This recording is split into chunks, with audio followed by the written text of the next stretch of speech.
let us share our joys and our concerns. Let's start with joys. I got a report from my trial. I was at the doctor this week and I'm 4 years cancer free. That's great news. Great joy.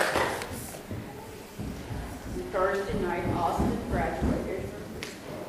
I'm sure that's both a joy and a concern, right? A real joy. And I'm sure makes his parents a little sad as well because that's their baby. He's now in school. All right. Other joys? I had a wonderful time last weekend with my family, brothers, sisters, nieces, and nephews, their in-laws and outlaws. It was 21 of us got together. Oh, that's great. It's always good to be with family. That's my joy this week as well. I got to fly to Texas with my brother and surprise our dad, along with a few other guests.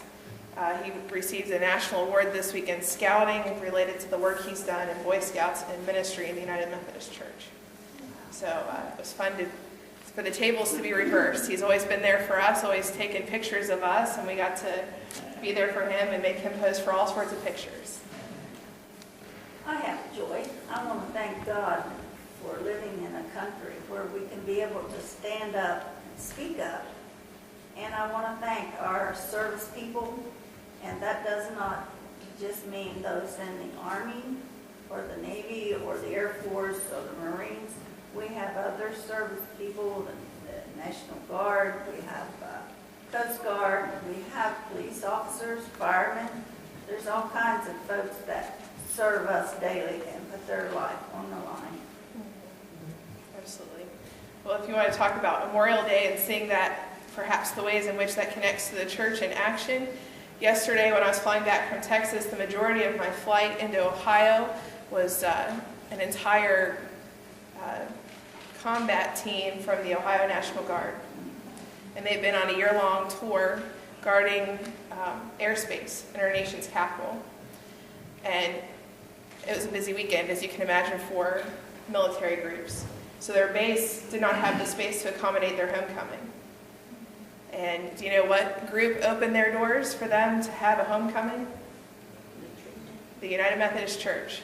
The United Methodist Church in the town that they're from was hosting their homecoming gathering, and they were quite excited. They even had the church vans there to pick them up at the airport and take them home and meet their loved ones. And I think that's a great testament to the way across, our connection works. Other joys. Megan. I'm blessed to be working for the United Methodist Church this summer. It's really opened my eyes on it. Yeah, and the church is blessed to have you working for them. Any other joys?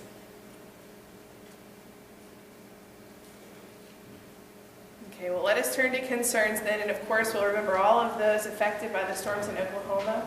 Do you know that UMCOR was on the ground before the storm hit and will continue to be there as they rebuild? And 100% of every dollar that you give to UMCOR goes to that effort. There is no overhead cost taken out of the dollar you give to UMCOR. So please know that if you're thinking about making a gift, that the church has a good way of doing that, and every dollar will get used.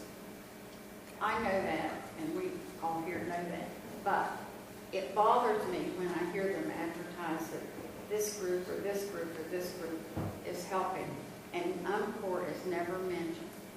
And I know UMCOR is one of the first groups there, but I never hear them mentioned.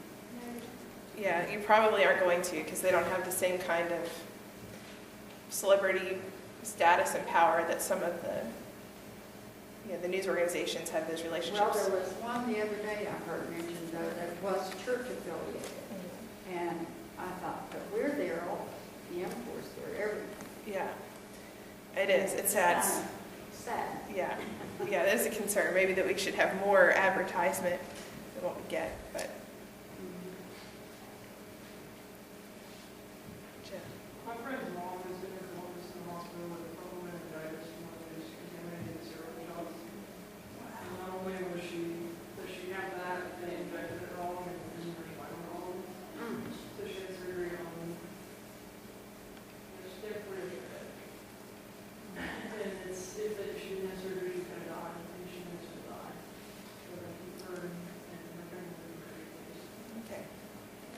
So remember your friend and her family, especially her mother, and all those caring for her. And we'll continue to remember Susan, Cookie's daughter. She remains in the hospital. And we also will continue to uplift John Vender, I always get his last name, Henderhon. Wrong. That's Chuck's uncle, so Aunt Doris's husband, for any of you who may know Aunt Doris. John is in the hospital. Katie is home, but is still recovering from her kidney stones, so remember her and Ann. And of course, we always want to remember Will. He is at home. Any other concerns this morning? Two unspokens. Yeah, my daughter, she was going to the Columbus Zoo this week. She lives in Columbus anyway, and she was going to the zoo just to get some exercise. And being the graceful person she is, she fell off the curb and really tore up her knee. So she's been off work for 3 days and in severe pain. She has a brace on her leg, and the doctor's hoping he doesn't have to do surgery, but he had to wait till the swelling went down to really tell. Okay. So remember your daughter. Yeah, make a long story short. Yeah. Any other concerns? Remember Bonnie, her mother passed away this week. We had her sort of Okay. celebration. So remember Bonnie and her family as they celebrate her mother's life. And we should also remember all of those who are traveling this weekend and aren't here with us today. Any others? Okay, then let us turn to the Lord in prayer. Most gracious and loving God, we give you thanks for the many joys that we've shared this week. Those that we've had with friends and family, and those only you have borne witness to. But just as we have joys, we have many sorrows and burdens. Those that we've been able to share aloud, and those that we carry oh so deep in our hearts. But, O Lord, from you we can keep no secrets. And we ask that you take all of our burdens and do with them what you will, O Lord. And as your disciples, we ask that you keep us open to the ways in which you will call us to be answers to prayer. To be your hands, your feet, your mouth, and your presence in the world.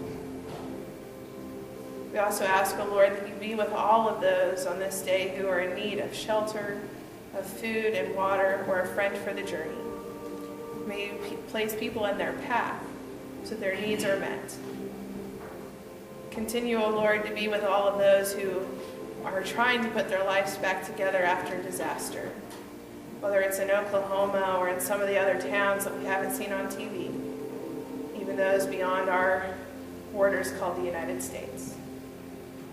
May you also send peacemakers and those that have skills to rebuild and those with listening ears to be with them, to help them find the way back, to help them have hope in you and in a future. We also ask, O Lord, that you be with all of those on this day who are grieving, whether it be from fresh grief or grief that's been around for a while. We know that you come to us and meet us where we are. We ask that you be with all of those that are in grief. They may feel your support and your strength. Be with all of those who are ill on this day, whether they're at home or in a nursing home or at a hospital. And be with all of their caretakers, those that are considered staff and those that are parts of our family and friends. Give them all strength and support to carry on, and may they also find rest in you. And may your healing touch be upon all of them. And we also ask, O Lord, that you be with all of those places that experience violence, whether it's violence in the home or violence in school or violence from war. Send your Son, the Prince of Peace, to be present there. And send your disciples to help build peace here on earth as it is in heaven. And we ask that, O Lord, that you continue